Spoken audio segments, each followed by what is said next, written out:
Good morning students. बेटा आज हम आपके जो रेशो एनालिसिस जो चैप्टर कर रहे हैं हम लोग, बेटा मैं आपको रिपीट करता हूँ।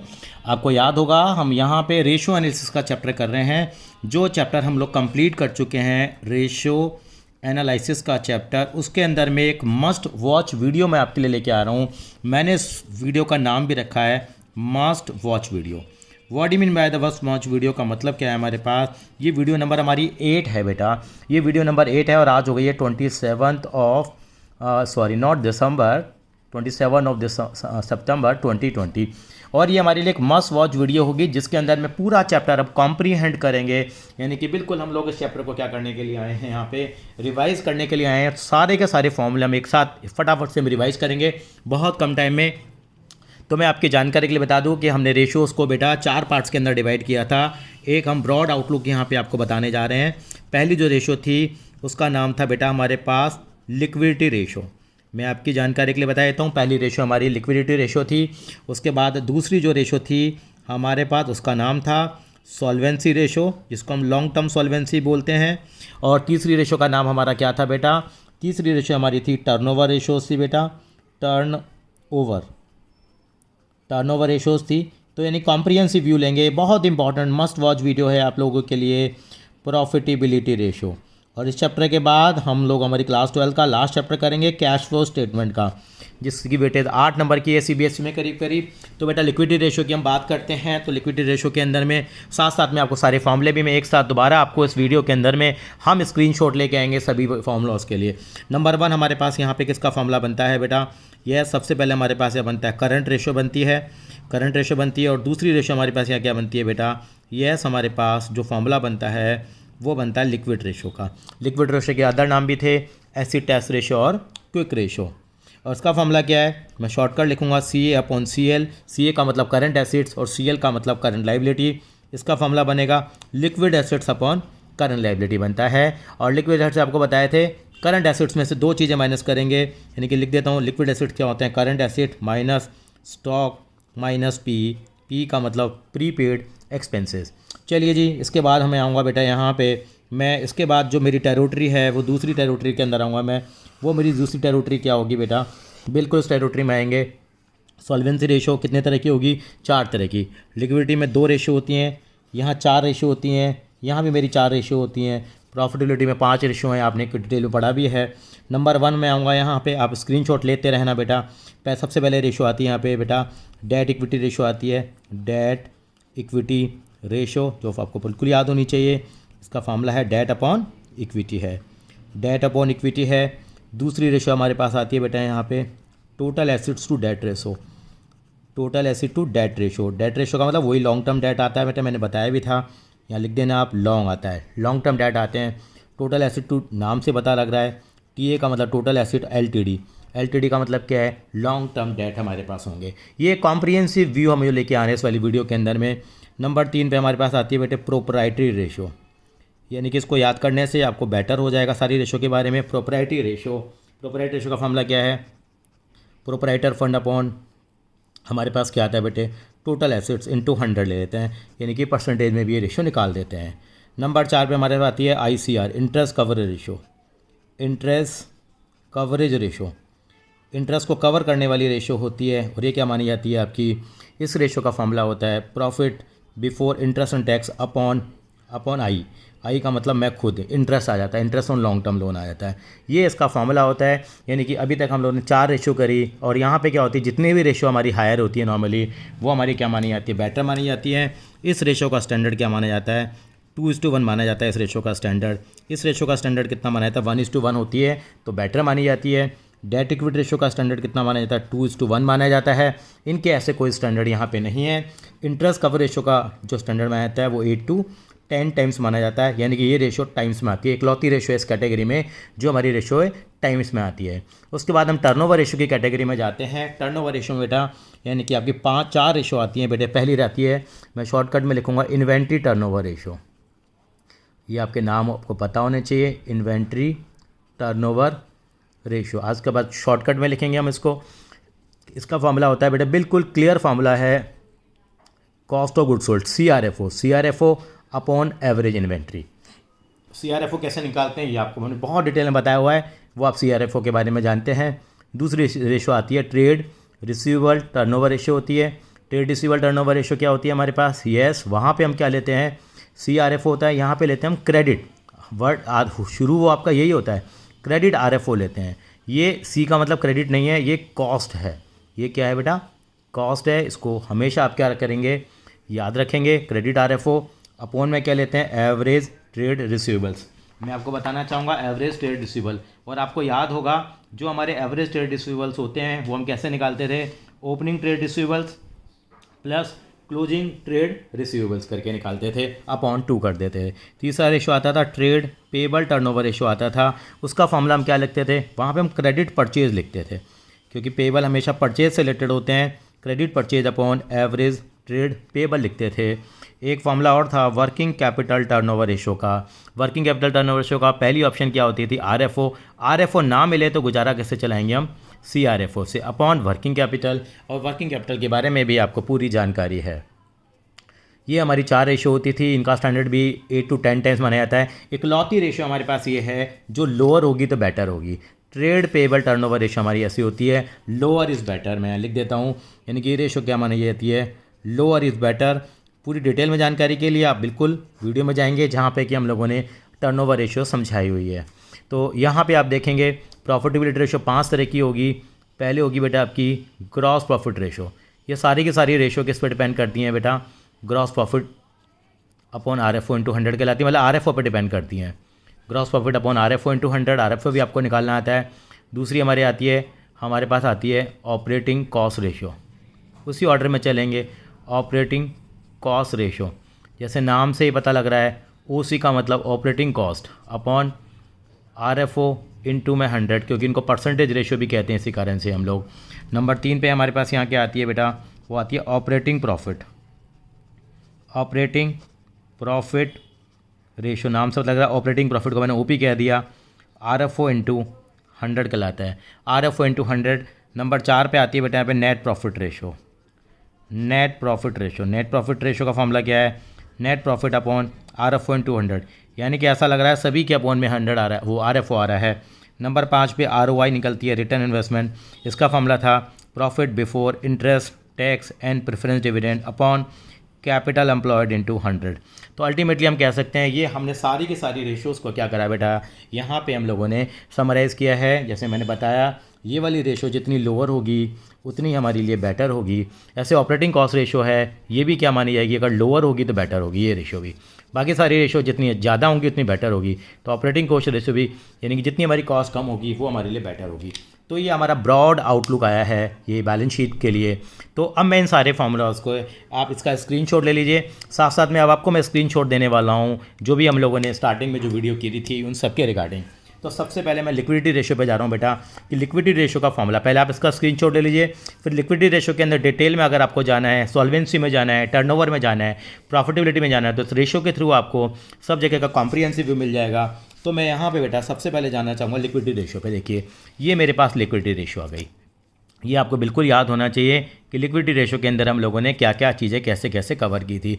ये आप इसका स्क्रीनशॉट ले लीजिए, मैं इसको डिटेल में लेके नहीं जा रहा हूँ। ये करंट रेशो का फॉर्मूला है, current asset upon current liability. Liquidity ratio का फॉर्मूला करा था current asset minus closing stock minus prepaid expenses upon current liability. ये 1:1 आइडियल था, ये 2:1 था। करंट एसेट में क्या क्या चीज़ें इंक्लूडेड थी, फर्स्ट हम फटाफट से एक रिवीजन कर रहे हैं, यानी कि CIT CSO, कार इतनी तेज़ चलाओ सुनो जाओ। ये पुरानी वीडियो आप देखते रहिए, आपको बेनिफिट मिल जाएगा। वीडियो नंबर 1 थी हमारी, वहाँ से आपको क्लियर हो जाएगा।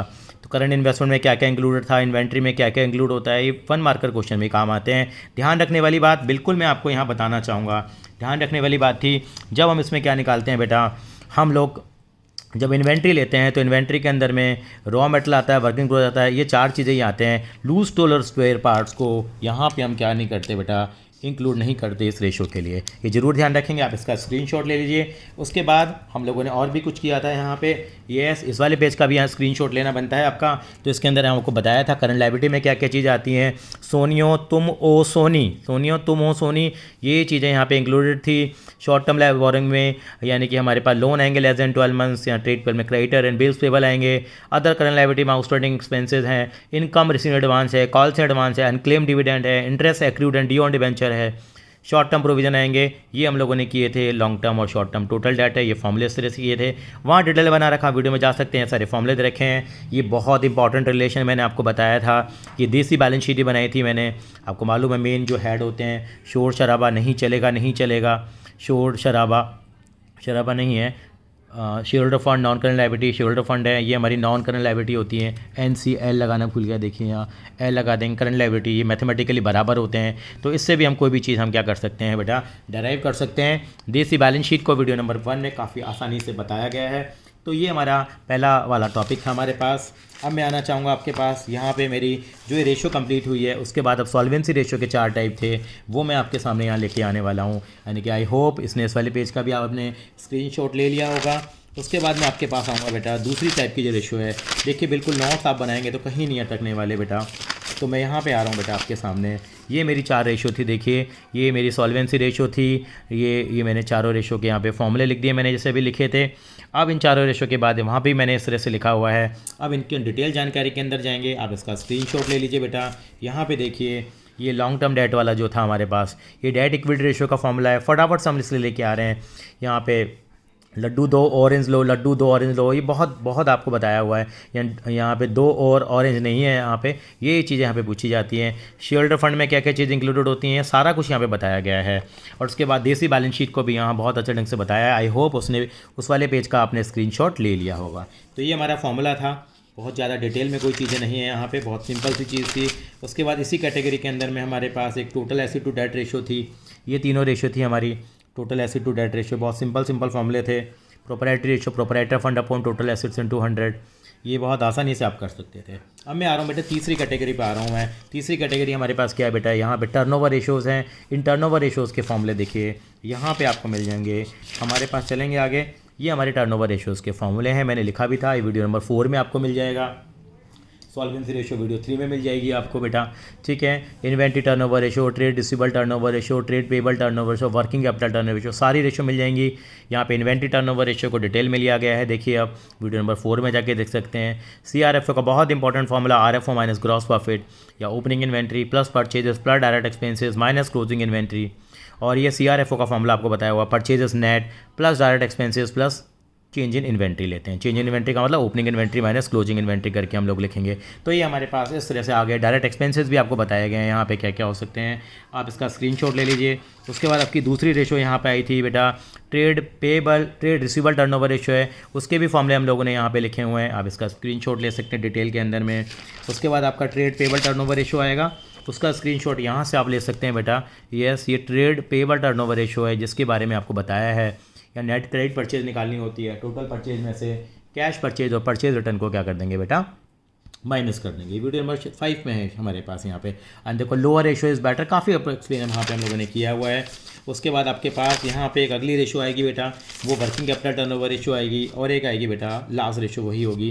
ये ऐसे वर्किंग कैपिटल टर्नओवर रेशो के बारे में आपको यहाँ फॉर्मूला दिया गया है, working capital equal to current assets minus current liability, और ये निकालते हैं RFO, पहली ऑप्शन होती है, मैंने कहा था मोदी जी हैं, आपको याद आएगा, CRFO है। और उसके बाद हमारे पास लास्ट रेशो बचती है इस कैटेगरी में, प्रॉफिटेबिलिटी रेशो बच रही है, जिसके बारे में काफ़ी डिटेल हमने डिस्कशन किया था। प्रॉफिटेबिलिटी रेशो, क्योंकि ये वीडियो हम छोटी सी बनाएंगे, ज़्यादा बड़ी नहीं बनाएंगे, ताकि आप इसको कॉम्प्रीहेंड भी कर रहे हैं। ये प्रॉफिटेबिलिटी रेशो है, देखिए आप इसका स्क्रीनशॉट ले सकते हैं, फॉर्मूले आपके एक साथ आ गए हैं, यानी कि डिटेल के अंदर जाने तो वही चीज़ें हैं होने को। तो अब इसके बाद डिटेल में जाने के लिए आपको पुरानी वीडियोस पे जाना पड़ेगा, तो उसके लिए मैंने आपको तरीका बताया था। ये बहुत इंपॉर्टेंट चीज़ मैंने बताई थी, बहुत इंपॉर्टेंट है ये, यानी कि देशी इनकम स्टेटमेंट है, इससे हम लोगों ने ग्रॉस प्रॉफिट निकाला। वो क्या होता है हमारे पास, आपको मालूम होना चाहिए। सेल का मतलब RFO में से CRFO माइनस कर लेते हैं, जो ग्रीन वाले आइटम है, इससे हमारा ग्रॉस प्रॉफिट आ जाता है। उसके बाद हम लोग क्या जाते हैं, ऑपरेटिंग प्रॉफिट के ऊपर जाते हैं हम लोग बेटा। किसके ऊपर जाते हैं हम लोग, ऑपरेटिंग प्रॉफिट पर जाते हैं। वो कैसे जाएंगे वो भी यहाँ पे इन्होंने हमें बताया हुआ है। तो उसके लिए ऑपरेटिंग कॉस्ट को हम क्या कर देते हैं, माइनस कर देते हैं, ऑपरेटिंग कॉस्ट निकालना बताया है, फिर नेट प्रॉफिट पे गए हैं हम लोग। तो इस तरीके से हम लोगों ने काम किया। इसका स्क्रीनशॉट ले लेंगे। एक बहुत इंपॉर्टेंट स्क्रीनशॉट ये है, जिसके अंदर आपको हर तरह के एक्सपेंसेस के एग्जांपल दिए हैं, चाहे वो डायरेक्ट हो, चाहे ऑपरेटिंग हो, चाहे वो नॉन ऑपरेटिंग एक्सपेंस हो, चाहे नॉन ऑपरेटिंग इनकम हो। तो ये मेरा ऑब्जेक्टिव था यहाँ बताने के लिए बेटा। तो ये एज सच हमारे सारे के सारे फॉर्मूले थे। तो यहाँ पे हम लोगों ने सारी चीज़ों को कवर किया है। फिर इसके अंदर में डिफरेंट रेशो आई, तो यहाँ पे ऑपरेटिंग कॉस्ट रेशो के बारे में बताया गया है, डिटेल में गए ऑपरेटिंग कॉस्ट रेशो की, फिर डिटेल में फॉर्मूले बताए हैं। EB का मतलब एम्प्लॉय बेनिफिट एक्सपेंसेस दे रखे हैं आपको बेटा, ठीक है। DA का मतलब डेप्रिसिएशन अमोर्टाइजेशन, OE का मतलब अदर एक्सपेंसेस। इस तरीके से हम लोगों ने इन क्वेश्चंस को किया है। ये आपका ऑपरेटिंग कॉस्ट रेशो का फॉर्मूला हम लोगों ने लिखा, ऑपरेटिंग प्रॉफिट रेशो का फॉर्मूला लिखा है।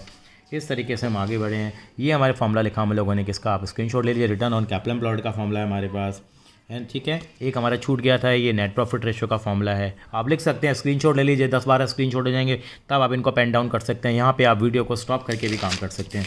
यानी कि यहाँ हम लोगों ने ये फिर से देखिए देसी बैलेंस शीट के बारे में आपको बताया गया। ये बस एक रिवीजन है आपके लिए, और ये आपकी मेन पिक्चर थी। तो इस वीडियो में कोई यही बताना है, और छोटा सा एक चार्ट में ज़रूर समझाऊंगा। तो ग्रेवाल साहब ने बहुत अच्छा बता रखा है हमें। ज़्यादा बड़ी वीडियो नहीं बनानी, मस्ट वॉच वीडियो हमारे लिए। मैक्सिमम 20 मिनट की वीडियो रहेगी। बेटा ये हमारी एक टेबल है, table showing the counting ratio. तो इसके अंदर में भी आप जा सकते हैं बेटा लास्ट स्टेज के ऊपर। यानी कि आपको ये फॉर्मूला बता रखा है। मैं आपको केवल ये बताऊंगा कि इसका क्या फ़ायदा है, क्या नुकसान है। यानी कि मैं केवल सिग्निफिकेंस पढ़ूंगा, फॉर्मूला मैं नहीं बताऊँगा, आप वो देख लेंगे। सिग्निफिकेंस क्या है, ये प्रैक्टिकल वाइवा जब होता है तो हमारे काफ़ी पूछते हैं। This ratio show the short term solvency, ये पता होना चाहिए। शॉर्ट टर्म सॉल्वेंसी को प्रेजेंट करती है करंट रेशो। और higher ratio means the capacity to meet the current obligation, कि हमारे पास अच्छी हमारी क्या है, कैपेसिटी है। फिर हमारे पास आती है बेटा क्या, लिक्विड रेशो आती है। लिक्विड रेशो का फॉर्मूला क्या होता है, liquid ratio find the stringent measurement of profitability, sorry liquidity. Stringent का मतलब इमीडिएटली अगर आपको निकालना होता है, based on the highly liquid acids के बेस पर हम निकालते हैं। 1:1 इसको आइडियल माना गया है। डेट टू इक्विटी रेशो की इंपॉर्टेंस क्या है, ratio as the long term financial soundness of the organisation. तो एग्जाम में ये बताएंगे ये higher the degree of position enjoyed by the lender, higher जितनी होगी, lower debt to equity ratio the higher the degree of, यानी जितनी lower होगी इसको थोड़ा बेटर मान लेते हैं। लोअर होने का मतलब आपके डेट कम है, यानी कि लोअर इज़ बेटर मानते हैं इसके अंदर में। थोड़ा सा कई सारी चीज़ें हैं, तो लोअर इज़ द बेटर आप कहोगे कि हमारे पास बाहर का पैसा कम है तो हमारे लिए बेटर है। ये क्या है बेटा, हायर इज़ बेटर, लेकिन इतनी भी ज़्यादा नहीं होनी चाहिए। हायर इज़ बेटर, यानी कि आपसे पूछेंगे ज़्यादा होगी कम होगी, ये भी क्या मानी जाती है, हायर बेटर। लेकिन आपको वहाँ हम लोगों ने पहले बताया था बहुत ज़्यादा हायर भी नहीं होनी चाहिए, नहीं तो फंड्स आपके आइडियल पड़े रहते हैं। उसके बाद बेटा यहाँ पे आता है total acid to debt ratio आती है। ये सेफ्टी मार्जिन को रिप्रेजेंट करता है हमारे पास, तो कितनी हमारी एसिड्स कवर हैं तो डेट के कंपैरिजन में। तो हायर क्या माना जाता है, इसको बेटर माना जाता है। हायर क्या माना जाता है, हायर इज़ बेटर, मैं लिख देता हूँ ताकि आपको थोड़ा ध्यान रहे। ये रेशो भी हायर क्या मानी जाती है, बेटर मानी जाती है। और इसके अलावा यहाँ पे आते हैं हम प्रोप्राइटरी रेशो माने जाते हैं। ये प्रोप्राइटरी रेशो बताती है, फॉर्मूला भी आपको लिखा हुआ है, तो लास्ट स्टेज के ऊपर ये भी आप देख सकते हैं। और यहाँ बताया गया है total has been finance by the, तो इसको भी क्या माना जाता है, हायर इज़ द बेटर माना जाता है। और इंटरेस्ट कवर रेशो की हमारे पास जो रेशो है, how many times the interest हम फॉलो कर सकते हैं हमारे प्रॉफिट से, तो वो चीज़ बताया गया है। तो ये सारे बताया गया टाइम्स में होती है, तो ये भी क्या मानी जाती है। तो मैं लिखने की मुझे ज़रूरत नहीं होनी चाहिए, मैंने वहाँ भी आपको बता दिया। सारी रेशो हायर होती हैं, वो बेटर होते हैं, केवल 2 रेशो को छोड़ करके हमारे पास higher is a better. Inventory turnover ratio है, ये भी जितनी हायर होगी उतनी बेटर मानी जाती है, लेकिन बहुत ज़्यादा हायर भी है यहाँ पे। ये inventory how fast is moving and generating the sales, इसको 3 बार याद कर लीजिए कि दिस रेशो क्या रिप्रेजेंट करती है, how fast the inventory is moving and generating the sales. आपकी जो इन्वेंट्री है फटाफट से सेल में कन्वर्ट हो जाती है, फिर पैसा आ जाता है, फिर दोबारा गुड्स खरीदते हो, फिर कैश में कन्वर्ट हो जाता है। ये रेशो भी आपकी क्या चेक करती है, एफिशिएंसी को चेक करती है। ट्रेड पेबल हायर बेटर माना जाता है। ये रेशो है, मैं इसको अलग कलर से लिख देता हूँ। ये यहाँ पे ट्रेड पेबल टर्नओवर रेशो बताती है। Show the number of time the creditor and turnover relation to purchase. ये रेशो क्या मानी जाती है कि कितनी लेस क्रेडिट, अगर ज़्यादा होगी तो हमें लेस क्रेडिट मिला है, तो लोअर इज़ द बेटर मैं लिख रहा हूँ। यानी कि ये लोअर होगी तो हमारे लिए क्या मानी जाएगी बेटा, बेटर। ये भी हायर क्या मानी जाती है, बेटर। ये भी हायर क्या मानी जाती है, बेटर मानी जाती है। ये आपको थोड़ी थोड़ी क्या होनी चाहिए बेटा, जानकारी यहाँ पर होनी चाहिए बेटा। उसके बाद वर्किंग कैपिटल टर्नओवर रेशो है, ये भी कहते हैं हायर क्या मानी जाती है, बेटर मानी जाती है। क्या चेक करती है ये आपको बताया गया है, फॉर्मूले से बता देंगे सर। ये RF और इसके बीच में क्या है रिलेशनशिप है, कि हमारे वर्किंग कैपिटल में और उसमें क्या रिलेशनशिप है। 4 रेशो और बची छोटी छोटी सी, वो भी खत्म करेंगे, ज़्यादा बड़ी नहीं बनानी। यानी कि this ratio indicate the relationship between the gross profit and sales के बीच में हायर अच्छी मानी जाती है। ऑपरेटिंग रेशो ये जो है वो क्या मानी जाएगी, मैं इसको मैंने कलर चलो ये वाला कर दिया है, लोअर इज़ द बेटर। जितनी आपकी कॉस्ट कम होगी उतना ही आपके लिए फ़ायदा होगा। 2 रेशो हैं जो लोअर में बेटर मानी जाती है। ऑपरेटिंग प्रॉफिट रेशो आएगी, ये ऑपरेशनल एफिशिएंसी को चेक करने के लिए होती है। Net profit ratio overall profitability बताती है बिजनेस की। रिटर्न इन्वेस्टमेंट की इनपुट आउटपुट क्या है आपका, how efficiently the resources are use to the in the business. तो ये हमारे जो जितनी भी हायर होगी, तो ये भी अगर हमारी हायर मानी जाएगी तो क्या होगी बेटा, बेटर होगी। ये भी हमारे लिए हायर क्या मानी जाएगी बेटा, बेटर मानी जाएगी। ये भी हमारी जो हायर है वो हमारी बेटर मानी जाएगी। तो आपको सारे बता रखा है, सारे फॉर्मूले भी लिखे हुए थे, ये मैंने आपको पहले ही बता रखे हैं। तो इस तरीके से हम इस वीडियो को ख़त्म करते हैं। Thank you so much. अगला चैप्टर हमारा होगा कैश फ्लो स्टेटमेंट।